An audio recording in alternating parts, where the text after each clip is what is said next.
Poison is packed with secrets, suspense, and sizzling romance between a good girl and 3 bad boys.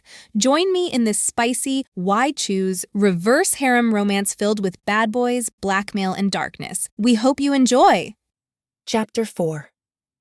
Imani. During second period, I shifted in Mr. Barnes' biology class, needing to pee so frickin' badly, as he went on and on and on about the exam tomorrow.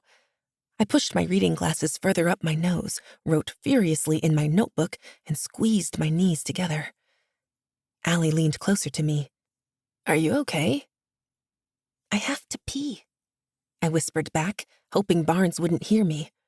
He loathed when people interrupted his lecture. "Go," she urged me. "I'll give you my notes tonight." Gnawing on the inside of my cheek, I placed my pen down, raised my hand, and asked Barnes to use the restroom. He stopped his lecture, tilted his head down to look at me through thick glasses, and sighed. "Go." After giving him my best smile, I scurried out of the room and basically ran to the restroom, doing my business and slumping my shoulders forward. At least here, I didn't have to worry about seeing Chris in the hallways or in class. It was Imani time. From under the stall, I watched the restroom door swing open and 2 sets of legs hurried in, sloppy and wet sounds coming from the couple. They stumbled into the stall next to me and I scrunched my nose. Well, there goes that. I flushed my toilet and quickly washed my hands, wanting to get out of there as soon as humanly possible.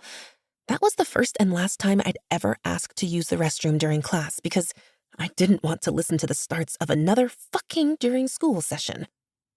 Making it out of the restroom, I walked down the hall toward Barnes's classroom. When I passed that dreaded hallway that the bad boys of Redwood Academy ruled, someone shoved me against the lockers, slapped a hand over my mouth, and drew their nose up the side of my neck. "Don't fucking say a word," he said into my ear, the voice from none other than my video chatting hookup of a man, Chris. I widened my eyes and nodded, my entire body tense and my breath catching in the back of my throat. Chris pressed himself into me from behind, face buried into the crook of my neck, and a strand of his dirty blonde hair was in my corner vision. He smelled like pine, his thick scent drifting through my nose. "If I let go, you're not going to turn around." When I nodded, he pulled his hand away from my mouth and placed it on the locker beside me. I sucked in a deep breath and glanced over at his bruised knuckles, aching to turn around to see who this man was.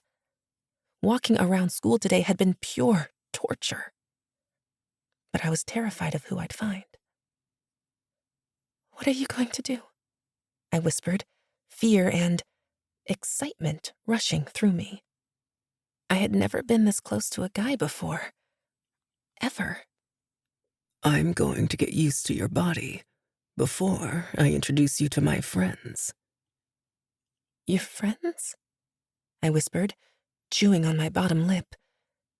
"You're really going to—" He growled against me, his hand wrapping around the front of my throat. "I told you not to say a fucking word." This section was removed because it includes an explicit sex scene. Unfortunately, some platforms don't allow such material. To listen to it uncensored, go to reamstories.com/EmiliaRoseAudio and subscribe. Once he finally pulled away, he grabbed the back of my neck, turned me toward Barnes's classroom, and stood behind me. "Walk down the hall, back to your class, and don't look back at me.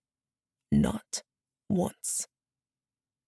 With a racing heart, I nodded and scurried away, down the hall, and didn't look back, no matter how much I wanted to. This has been Poison, written by Amelia Rose.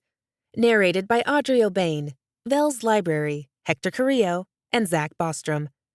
Copyright 2022 by Amelia Rose. Production copyright by Amelia Rose. Thank you for listening.